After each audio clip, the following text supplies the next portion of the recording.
Chairman. Thank you, Mr. Chairman. Let me yield myself a few minutes here just to understand some things. And Ms. Chung, more because you have some of the technical background. We've had a running discussion on some previous hearings that the, is it a 990 form, were tax exempts, whether it be from a hospital to these.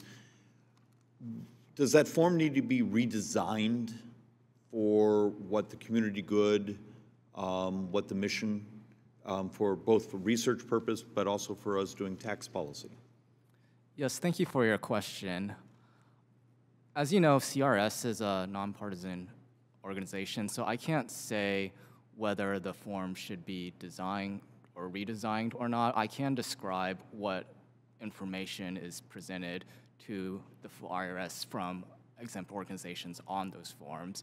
The Form 990 generally has information about revenue, assets, and expenses of the organization. And then the schedules to the 990 contain more specific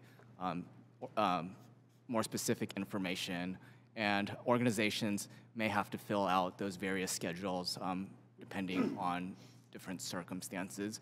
So as I mentioned in my testimony, the Schedule B contains information about substantial donors, which is generally understood to be $5,000 or more a year.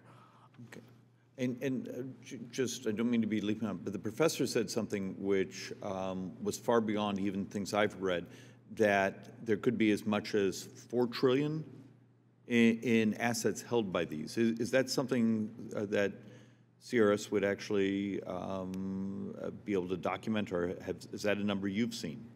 Yes, the IRS does report aggregate data from the Form 990, and so that is information that is able to be found out. And I was able to look up some specific numbers during my preparation for this hearing. So, for example, the IRS reported that in 1992 to 2022, the number of 501c3 organizations grew from 546,000 to about 1.48 million.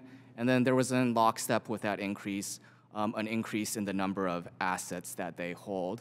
So from tax year 1990 to tax year 2020, total assets held by C3s grew from 696 billion to 5.5 trillion. 5.5 trillion. Okay. At some point, that's actually going to be another area of research. Ms. Rold, and same sort of question on, would a change in the 990 forms make at least understanding what's really going on out there in the world easier for the researchers? And that same question for everyone. Yes, Mr. Chairman. I'd be happy to submit for the record reports that we have made suggesting a variety of changes on the 990 and 990 PF. The most single obvious thing would be, in the case of Arabella Advisors, they have literally hundreds of fiscally sponsored groups, and nothing in the 990 requires them to say anything about those particular groups, which lets those groups hide in greater darkness than a regular nonprofit like mine. Okay.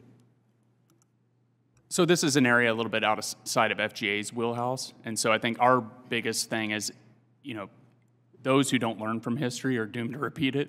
And so we keep coming, and that's not, I applaud the efforts to come up with solutions, but our position is always to look at this, look back to 2013 in the lowest learner example, but then also to look back even further to 1958, to the NAACP v. Alabama case, and just see in the past when... And that's donor disclosure. Yes, and so anytime we're in... Yes, Mr. Chairman. Okay.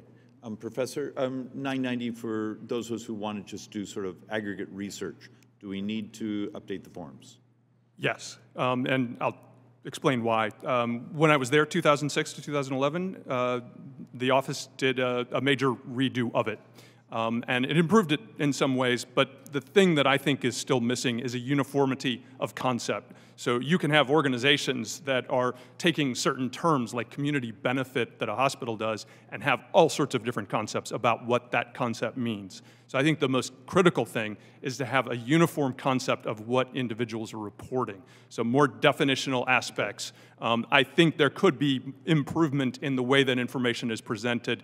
I haven't given enough thought about it, but the uniformity of what it means when you use certain terms, that would be an enormous help so that you have data that you can compare. Right now, you can't compare that. It's apples to oranges.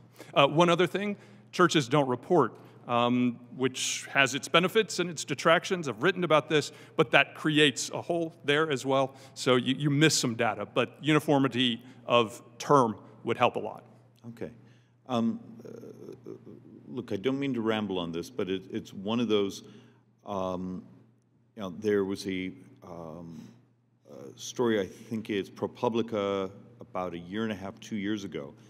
And the focus of the article is actually the use of 501c3s and others, and almost creating sort of a generational skipping trust and the movement of money and the ways to use pre-tax monies. And only 2/3 through the article, then you got in, oh, and by the way, some of this is also going into politics. And that's actually what actually sort of generated part of this discussion here, is so it's both, pre-tax money isn't supposed to go into U.S. politics. And if I need to fixate on that, I will.